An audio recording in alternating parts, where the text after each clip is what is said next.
ಅಖಿಲ ಕರ್ನಾಟಕ ವಾಲ್ಮೀಕಿ ಮಹಾಸಭಾ ಮಾಜಿ ಜಿಲ್ಲಾಧ್ಯಕ್ಷರು ನಾವು. ಅಖಂಡ ಕರ್ನಾಟಕ ವಾಲ್ಮೀಕಿ ನಾಯಕರ ಒಕ್ಕೂಟ ರಾಜ್ಯ ಉಪಾಧ್ಯಕ್ಷರು ನಾವು. ಪರಮದೇವನಹಳ್ಳಿ ಬಳ್ಳಾರಿ ಜಿಲ್ಲೆ ಬಳ್ಳಾರಿ ತಾಲೂಕು ಪರಮದೇವನಹಳ್ಳಿ ವೇದವತಿ ನದಿ ಹತ್ತಿರ ಇರೋದು ನಾವು.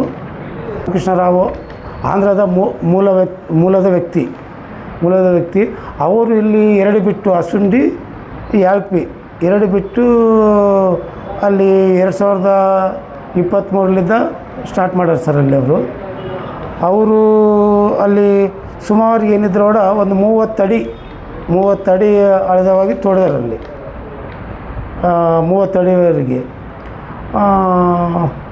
ಮತ್ತು ಅಲ್ಲಿ ಅವರಿಗೆ ಸರ್ ಇವಾಗ ಖರ್ಚಾಡಿಬಿಟ್ಟು ಸುಮಾರು ಒಂದು 50,000 ಟನ್ವರೆಗೆ ಸ್ಟಾಕ್ ಯಾರ್ಡ್ ಇಟ್ಟಿದ್ದಾರೆ ಅವರು.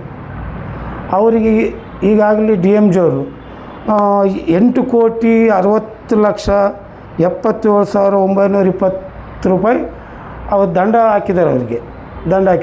ಇಲ್ಲಿವರೆಗೆ ಅವ್ರು ಹೇಳಿದ್ರೋಡ ದಂಡ ಕಟ್ಟಿಲ್ಲ. ಆ ರಾಮಕೃಷ್ಣರಾವ್ ಹೆಸರು ಮೇಲೆ 2 ಬಿಟ್ಟಿದೆ ಸರ್. 2 ಬಿಟ್ಟು ಅಸುಂಡಿದೊಂದು ಯಾಳ್ಪದೊಂದು.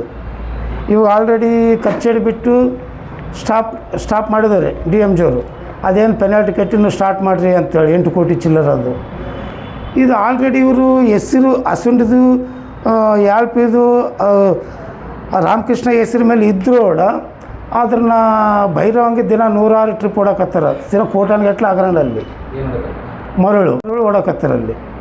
ಹೌದು, ನಾವು ಆಲ್ರೆಡಿ DMG ಅವ್ರಿಗೆ ಕೊಟ್ಟಿವಿ, D ಸಾಹೇಬ್ರಿಗೆ ಕೊಟ್ಟಿವಿ, AC ಸಾಹೇಬ್ರಿಗೆ ಕೊಟ್ಟಿವಿ. ಇಲ್ಲಿವರೆಗೆ ಅವ್ರು ಗಮನ ತಗೊಂಡಿಲ್ಲ. ಅವರು ಅದ್ರ ಮೇಲೆ ಕ್ರಮ ತಗೊಂಡಿಲ್ಲ ಅವರು.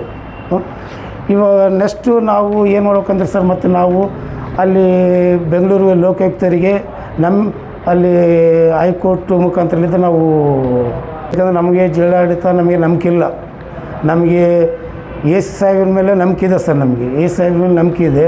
ಅವರೇ ಇದನ್ನು ಮಾಡ್ಬೇಕಂತೇಳಿ ನಮಗಿದೆ. ಆಲ್ರೆಡಿ ಒಂದು ಮಾತು ಹೇಳ್ಬೇಕಂದ್ರೆ ಸರ್, ಅಲ್ಲಿ ಪ್ರಸಾದ್ ಅಂತ ಹೆಸ್ರ ಮೇಲೆ, ಅವ್ರ ಹೆಸ್ರ ಮೇಲೆ 32 ಎಕರೆ ಇದೆ ಅಲ್ಲಿ. ಅದು ಗೌರ್ಮೆಂಟ್ ಲ್ಯಾಂಡ್. ಅವ್ರದ್ದು ಟನ್ ಬಂದು 3,550 ರೂಪಾಯಿ ಪರ್ ಟನ್ ಬೀಳುತ್ತೆ ಅವರಿಗೆ. ಒಂದು ಲಾರಿ ಮರಳಿಗೆ ಸುಮಾರು 60,000 ಚಿಲ್ಲರೆ ಬೀಳುತ್ತೆ ಅವರಿಗೆ. ಅವರು ಮರಳು ಇಲ್ಲಿ ಹಾಕೋದು 30,000 ಇಲ್ಲಿ ಮರಳು ಬಳ್ಳಾರಿ ಅವರಿಗೆ. ಇದು ಹಂಗಲ್ಲ. ಅವ್ರು ಪ್ರಸಾದವ್ರು ಏನು ಮಾಡ್ತಾರೆ ಅಂದರೆ, ಅಲ್ಲಿ ಅವ್ರು ಬಿಟ್ಟಿಲ್ಲಿದ್ದ ಈ ರಾಮಕೃಷ್ಣರಾವ್ ಬಿಟ್ಟಿಗೆ ಮರಳು ಸ್ಟಾಕ್ ಯಾರ್ಡ್ ಹಾಕ್ತಾರೆ. ಸ್ಟಾಕ್ ಯಾರ್ಡ್ ಮೇಲೆ ಅವರಿಗೆ ಇವರಿಗೆ ಪ್ರಸಾದ್ ಅವರಿಗೆ ಒಂದು ಟ್ರಿಪ್ಪಿಗೆ 3,000 ಹಂಗೆ ಕೊಡ್ತಾರೆ. ಇವರು ರಾಮಕೃಷ್ಣರಾವು ಒಬ್ಬರಿಗೆ 24,000 ರೂಪಾಯಿ ಒಂದು ಲೋಡು ಲಾರಿಗೆ 24,000 ರೂಪಾಯಿ ಕೊಡ್ತಾರೆ ಅವರು. ಇವರು ರಾಮಕೃಷ್ಣರಾವ್ ಅವರು ರಾಮಕೃಷ್ಣರಾವ್ಗೆ ಪ್ರೈವೇಟ್ ಬಿಟ್ಟು ಬೀಳೋದು ಅವ್ರಿಗೆ ಫರ್ ಟನ್ 180 ರೂಪಾಯಿ ಬೀಳುತ್ತೆ ಅವರಿಗೆ. 180 ಅಂದರೆ 18 ಟ್ರಿಪ್ ಅಂದ್ರೆ ಕೂಡ ಒಂದು 3,800 4,000 ಬೀಳ್ಬೋದು ಎಲ್ಲ ಕಲ್ತು 4,000. ಅವರು ಕೊಡೋದು ಒಂದು ಟ್ರಿಪ್ಪು 18 ಟನ್ ಮರಳಿಗೆ 25,000 ತಗೊಂತಾರೆ. ಒಂದು 25,000 ರೂಪಾಯಿ ದಿನಕ್ಕೆ. ಒಂದು ಕನಿಷ್ಠ ಅಂದರೆ 90-100 ಲಾರಿಗಳು ಓಡಾಟ ಇದೆ ದಿನ ಡೈಲಿ. ಅಲ್ಲಿ ಸರ್ಕಾರಕ್ಕೆ ಅದು ಒಂದು ಪರ್ಮಿಟ್ ತಗೊಂಡು 4-5 ಪರ್ಮಿಟ್ ಇಲ್ದಂಗೆ ಓಡಕತ್ತಾರೆ. ಅದು ನಮ್ಮದು ಖರ್ಚು ಹಿಡಿದು ಪ್ರೂಫ್ ಇದೆ ನಮ್ಮ ಹತ್ರ. ಖರ್ಚು ಹಿಡಿದು 3-4 ದಿನ ತೆಗ್ದೀವಿ. GPS ಫೋಟೋ ಇದ್ದಾವೆ. ಅವು ನಿಮಗೂ ನಾಳೆ ಲೋಕಾಯುಕ್ತರಿಗೆ ಅದು ಮುಟ್ಸ್ತೀವಿ. ಅದನ್ನು ಲೋಕಾಯುಕ್ತರಿಗೆ ಮುಟ್ಸೋಂಥ ಕೆಲಸ ಮಾಡ್ತೀವಿ ನಾವು. ಪೆಂಡ್ರೈವ್ ಅದು ಕನಿಷ್ಠ ಅಂದರೆ ಅವತ್ತು 80 ಟ್ರಿಪ್ ಹೊಡೆದಿರ್ತಾರೆ. 80 ಟ್ರಿಪ್ ಆದಮೇಲೆ ಅದ್ರಾಗ ಆಗಿರೋದು ಒಂದು 15 ಟ್ರಿಪ್ ಪರ್ಮಿಟ್ ತಗೊಂಡಿರ್ತಾರೆ ಅಷ್ಟೇ ಅವರು. ಖರ್ಚು ಬಿಟ್ಟಿದ್ದು ದಿನ 23 ಸ್ಟಾರ್ಟ್ ಇದೆಲ್ಲ ಅದೇ ಕಳ್ತನ ಮಾಡೋದು. ಅವ್ರು ಬೇರೆ ಕೆಲಸ ಇಲ್ಲ. ಅಲ್ಲಿ ಆಗಿರಾಗ ಒಂದು ಪ್ರೈವೇಟ್ ಲ್ಯಾಂಡ್ ಇರುತ್ತೆ, 3 ಎಕರೆ ತಗೊಬೋದು.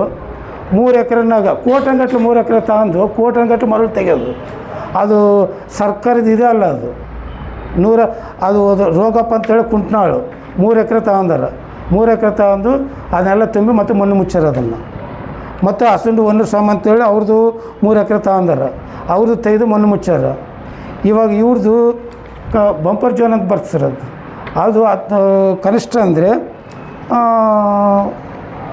50 ಮೀಟ್ರ್ ಬಿಡಬೇಕು. ನಮ್ಮ ಗೋರ್ಮೆಂಟ್ ರೂಲ್ಸ್ ಪ್ರಕಾರ ಅದು 50 ಮೀಟ್ರ್ ಬಿಡ್ಬೇಕು. 50 ಮೀಟ್ರ್